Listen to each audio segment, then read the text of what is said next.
Good morning class.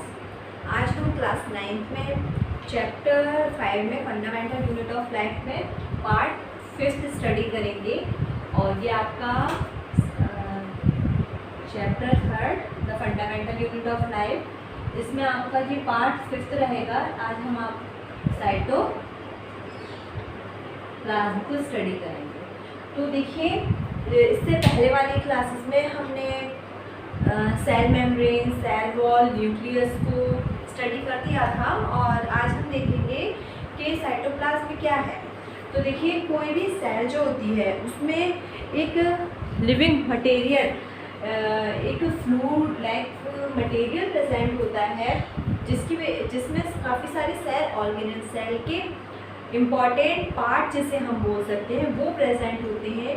और जब आप किसी भी सेल को स्टेन करते हैं, उस पर कलरिंग करते हैं सैफरन से या कॉटन ब्लू से, तो वो ब्लू या आप कह सकते हैं सैफरन कलर की हो जाती है। तो उसी पार्ट को हम बोलते हैं साइटोप्लाज्म। तो ये एक सेल है और दिस इज न्यूक्लियस। इसको हम भारी लिख देते हैं, दिस इज न्यूक्लियस। और जो ये फ्लूइड लाइक स्ट्रक्चर होता है इसी को बोला गया है साइटोप्लाज्म। तो ये जो साइटोप्लाज्म है किसी भी सेल के लिए बहुत इम्पॉर्टेंट होता है। इसमें इस साइटोप्लाज्म में गैसेस होती हैं, वाटर होता है। अब आप देखिए, इस साइटोप्लाज्म में कौन कौन से लाइफ की इम्पॉर्टेंट पार्ट होते हैं। यहाँ पे सर्टेन प्रोटीन्स भी प्रेजेंट हो सकती हैं, इम्पॉर्टेंट गैसेस भी हो सकती हैं, ठीक है। और इलेक्ट्रोलाइट्स प्रेजेंट होते हैं, इलेक्ट्रोलाइट्स आपके प्रेजेंट होते हैं। प्रोटीन हो गई, गैसेस हो गई, इलेक्ट्रोलाइट हो गई, यूजफुल सब्सटेंस,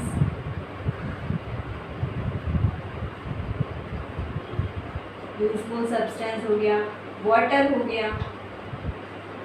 तो ये सारी चीज़ें कहाँ प्रेजेंट है? ये साइटोप्लाज्म में ही प्रेजेंट होती हैं।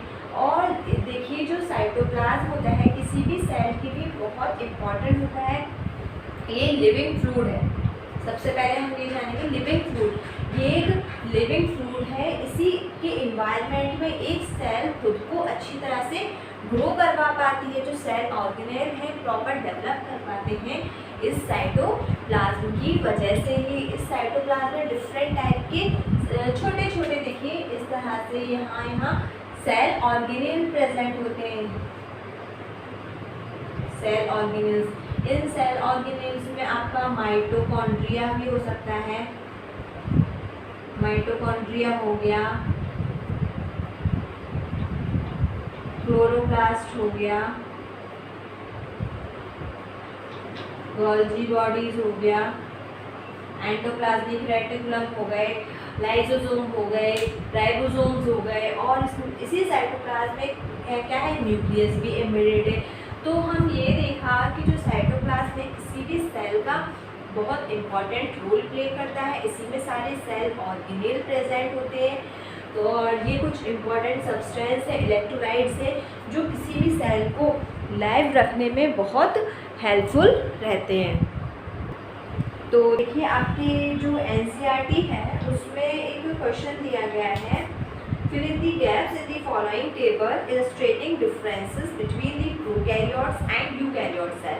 मैंने जब ये लेक्चर स्टार्ट किया था उसी टाइम बताया था कि जो प्रोकैरियोट सेल होती है उसमें मेम्ब्रेन बाउंड स्ट्रक्चर्स प्रेजेंट नहीं होते और जो यूकैरियोट्स होते हैं उसमें मेम्ब्रेन बाउंड स्ट्रक्चर्स प्रेजेंट होते हैं। और प्रॉपर जेनेटिक मटेरियल जो होता है वो एक मेम्ब्रेन बाउंड स्ट्रक्चर जिसे हम बोलते हैं न्यूक्लियस। इससे प्रीवियस क्लास में बताया था कि न्यूक्लियस में जेनेटिक इंफॉर्मेशन इस तरह से कैरी करती है। But in case of prokaryotes के केस में ऐसा कोई भी स्ट्रक्चर यहाँ प्रेजेंट नहीं होता है। जो इनकी जेनेटिक इंफॉर्मेशन होती हैं ऐसी ही सराउंडिंग में पड़ी रहती है। सेल्स में proper cell wall, cell membrane define नहीं होते। कुछ कुछ भी ऑर्गेनल इतना डिफाइंड नहीं होते, सब ऐसे ही एनवायरनमेंट में प्रेजेंट होते हैं और किसी भी फंक्शन को परफॉर्म करने के लिए स्पेशलाइज ऑर्गन नहीं होते। पूरी सेल में कहीं कोई पिगमेंट्स प्रेजेंट होगा तो वो क्लोरोप्लास्ट की तरह वर्क करने लगेगा, कुछ सेल्स प्रेजेंट हो जाएंगी वो माइटोकॉन्ड्रिया की तरह वर्क करने लगेगी। तो इस तरह से स्ट्रक्चर्स होते हैं। तो यहाँ देखिए जो प्रोकैरियोट्स होता है तो इनका जो साइज़ होता है वो स्मॉल होता है एज कम्पेयर टू यूकैरियोट्स। इनका जो साइज़ होता है 1 से 10 मिलीमाइक्रोन तक हो सकता है। और जो यूकैरियोट्स होते हैं इनका साइज़ मैंने बताया है लार्ज होता है एज कम्पेयर टू प्रोकैरियोट्स। इनका साइज़ 5 to 100 मिलीमाइक्रोन तक हो सकता है। तो ये आप नोट कर लीजिएगा। और हम इस क्वेश्चन को डिस्कस कर रहे थे।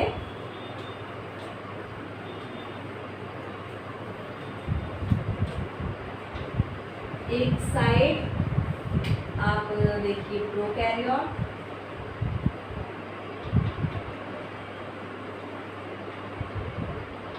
प्रोकैरियोटिक सेल, और यहाँ आप देख लीजिए यूकैरियोटिक ये सेल। ठीक है, इनका जो साइज होता है स्मॉल होता है और इनका कैसा होता है, लार्ज होता है। इनका जो साइज होता है 1 से 10 माइक्रोमीटर तक होता है, 1 से 10। और इनका जो होता है वो होता है 5 से 100 माइक्रोमीटर तक। ठीक है, इनमें जो न्यूक्लियर रीजन होता है, देखिए इसमें आपकी बुक में दिया गया है यूकैरियोट्स में जो न्यूक्लियर रीजन होता है वो कैसा है, वेल डिफाइंड है and surrounding by nuclear membrane. तो जो न्यूक्लियर रीजन है, न्यूक्लियर रीजन कैसा बताया है, वेल डिफाइंड। ठीक है, और किसके थ्रू सराउंडेड है, न्यूक्लियर मेम्ब्रेन के। मैंने प्रीवियस लेक्चर में बताया था कि nuclear membrane two the outer membrane और इनर मेम्ब्रेन, और वो एक दूसरे को फोल्ड करके क्या बना लेती है, न्यूक्लियर होल। देखिए यहाँ पे न्यूक्लियर रीजन वेल डिफाइंड है, बट यहाँ पे क्या है, जो न्यूक्लियर रीजन है नॉट डिफाइंड। जो यहाँ देख लीजिए अपनी बुक में, फिर कर लीजिएगा, nuclear region is not well defined,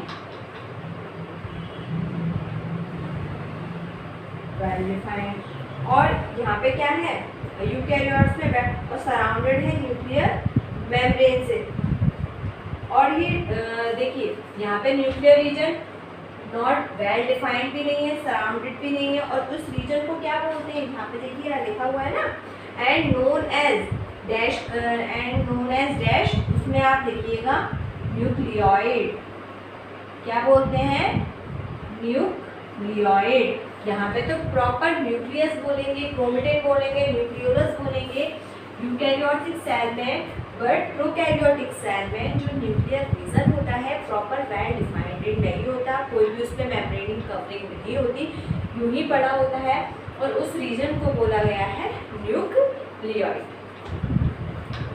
chromosome तो इसमें कैसा होगा, सिंगल होता है, और यहाँ पे मोर देन 1 हो सकता है। ठीक है, यहाँ पे सिंगल क्रोमोसोम मैंने बताया था। क्रोमोसोम कहाँ प्रेजेंट है, न्यूक्लियस में। न्यूक्लियस के क्रोमेटिन जब कंडेंस करता है at the time of cell division, वही क्रोमेटिन कंडेंस होकर क्रोमोसोम बना लेता है। तो यहाँ पे तो सिंगल क्रोमोसोम प्रेजेंट है 1, और यहाँ पे प्रेजेंट है मोर देन 1 क्रोमोसोम, मोर देन 1 क्रोमोसोम, और यहाँ पे सिंगल क्रोमोसोम। ठीक है, और जो जो रीजन है वेल डिफाइंड नहीं है न्यूक्लियर का, उसको बोला गया है न्यूक्लियोइड। एक पॉइंट और है इसमें, देखिए जो मेम्ब्रेन बाउंड, यहाँ पे प्रोकैरियोट्स में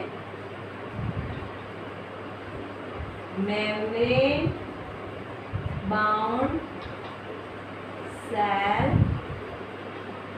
ऑर्गेनेल्स कैसे होते हैं? एब्सेंट होते हैं, मतलब यहाँ पे कुछ भी membrane bound cell organelle absent है, और इन केस ऑफ यूकैरियोट यहाँ पे कैसे होते हैं? प्रेजेंट होते हैं।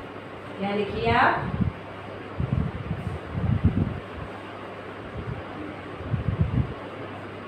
Membrane bound